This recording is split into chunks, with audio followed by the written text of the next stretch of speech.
She was more than just a voice, she was an era. But now, as the world says goodbye to Connie Francis, what's been uncovered goes far beyond music. Behind the curtain of fame lies a staggering fortune, priceless memories, and heartbreak that left her family in tears. From viral TikTok fame to multi-million-dollar estates, love letters from Bobby Darin, and battles no one knew she fought, her legacy is more powerful than ever.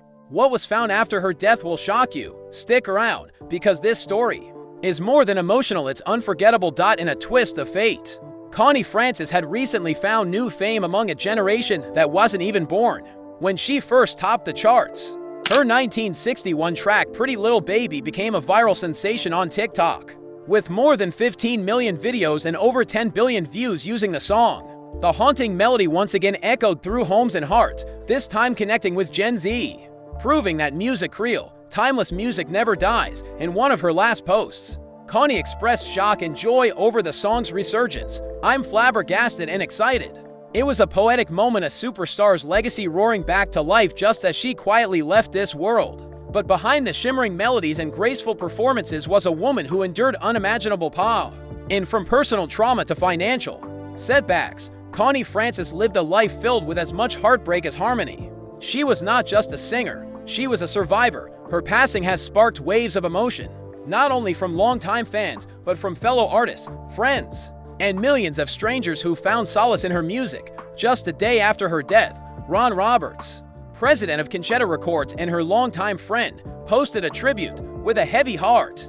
"I share that Connie Francis has left us. She wanted her fans to know as soon as possible, and I honor that wish." The message spread rapidly across social media. On X, one fan wrote, "Thank you for your contributions to the arts and the legacy you've left for us to cherish forever. Rest in peace." Connie's story began in Newark, New Jersey, where a young Italian-American girl found her voice and the world couldn't stop listening. Over the years, she sold more than 200 million records, earning an estimated fortune of $25 million. Her songs like Stupid Cupid, Everybody's Somebody's Fool, and My Happiness became not just chart toppers, but emotional anchors for millions. Her voice was universal, capable of transcending language, geography, and time. In fact, Connie Francis sang in multiple languages including Italian, German, Spanish, Hebrew, Japanese, and Yiddish, reaching hearts far beyond America. Her 1959 album Connie Francis Sings Italian Favorites wasn't just a hit. It became a cultural touchstone for Italian-American communities across the country. Her voice became a symbol of sincerity and emotional depth. Even Agna the Folkskog of ABBA once said, "Connie's voice was the model of sincerity and emotion." As much as she left a mark musically, Connie also built a smart financial empire. Her label, Conchetta Records, managed her original recordings and music rights. She was no stranger to business and understood that music was not just passion, it was power. "Music is my greatest asset because it lives on when I'm gone," she said in a 2017 Billboard interview, and she was right. The late career success of Pretty Little Baby on TikTok, Spotify, and Apple Music added significant value to her estate in her final days. But her fortune wasn't solely built on music. In 1974, Connie received a legal settlement of $1.475 million from the Howard Johnson's hotel chain, following a traumatic event that forever changed her. Adjusted for today's economy, that amount stabilized her finances during one of the darkest periods of her life. She used part of it to purchase a home in Parkland, Florida, complete with a private pool and a personal archive filled with memorabilia. From her Vietnam tour performance jacket to a 13-karat emerald ring, still, money was never Connie's true legacy. It was the voice, the fight, the heart. And much of that came from the tragedies that shaped her. In 1974, Connie Francis was sexually assaulted in a New York hotel, an event that led 2 years of depression and a complete withdrawal from the public eye. Her voice, once strong and unmistakable, was silenced both emotionally and physically. A nasal surgery gone wrong took away her singing ability for years. And just as she began to recover, another tragedy struck. Her brother George Franconero Jr. was murdered by the mafia. That heartbreak nearly broke her.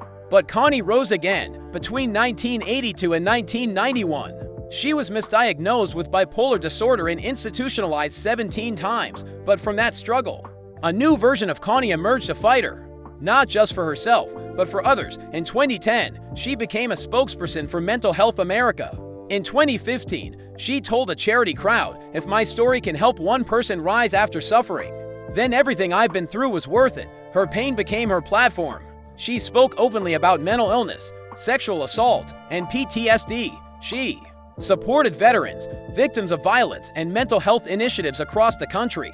She even became an advocate for artists' rights and licensing protections, quietly helping other musicians protect their work and legacies.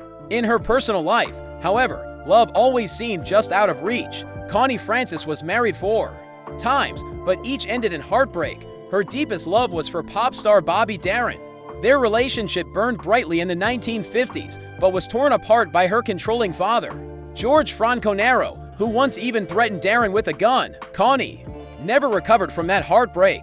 In 2005, she told The Guardian, "Bobby was the dream I couldn't hold on to." His love letters, preserved for decades, inspired the 2025 stage musical Just in Time, a tender and tragic tribute to their ill-fated romance. Her adopted son, Joseph Garzili Jr., became her greatest source of light. Though mostly private, he was by her side during her final years. In a rare 2015 Miami Herald interview, he said, "My mother wasn't just a singer, she was a fighter. And I learned from her how to never give up." It is believed he will carry on her musical legacy and oversee the Conchetta Records catalog she worked so hard to preserve. As news of Connie Francis's passing swept across the globe, waves of emotion surged from every corner of the internet. Fans, celebrities, musicians, and journalists all paid tribute to a woman whose voice had not only shaped the golden age of pop, but had also comforted generations through heartbreak, joy, and change. On X, heartfelt messages poured in. One user simply wrote, "She brought light into this world, and her music will forever be an undying flame." That sentiment was echoed around the world. Among the many tributes came one from fellow artist and longtime friend Neil Sedaka, who described Connie Francis as a friend, an inspiration, and a voice that can never be replaced. His words captured what so many felt, that while the music industry lost a legend, the world lost a beacon of sincerity, strength, and soul. Though her estate includes millions in assets, royalties, property, and memorabilia, what Connie truly leaves behind is something that can't be measured in dollars. Her real treasure is the legacy of resilience. Her 53 charting songs, including 16 that soared into the Billboard Hot 100 Top 10, were more than just catchy tunes, they were lived experiences. Her music wasn't manufactured for fame, it came from a place of truth. Each lyric was a diary entry, each melody a moment captured forever in sound. But her story didn't end with her last performance. In fact, it's only beginning again. Connie's to memoirs Who's Sorry Now 1984 and Among My Souvenirs 2017 stand as powerful testimonies to a life lived under both blinding lights and haunting shadows. These works are now being eyed by filmmakers and streaming platforms for potential adaptation into documentaries or biopics. Fans and industry insiders believe they offer a raw, emotional blueprint to understanding a generation of women who fought for their place in a male-dominated music industry. Through her candid accounts of trauma, love, success, and survival, Connie Francis proved that her voice was not only powerful on stage, but also on the page. Even in death, her compassion continues. Connie's estate is expected to continue supporting charitable causes she championed throughout her life, including UNICEF, the USO, and veteran mental health programs. At a Mental Health America event in 2012, she declared, "I've walked through darkness, and I want to help others find the light." Those words were more than just a quote, they were her mission.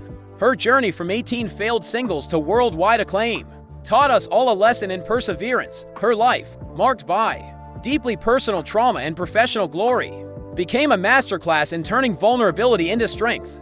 Connie showed us that behind the glamour was a woman who endured, rebuilt, and rose again and again.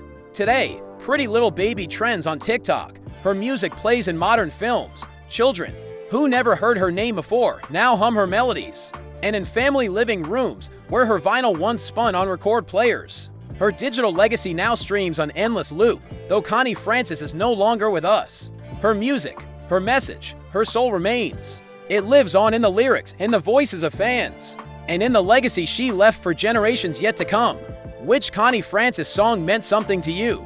Which part of her journey moved you the most? Share your thoughts in the comments. Let's celebrate a legend who sang through pain, loved through loss, and left us with a voice that will never be silenced. And don't forget to like, share, and subscribe for more stories celebrating legends like Connie Francis, the timeless voices that still echo in our hearts. Thanks for watching.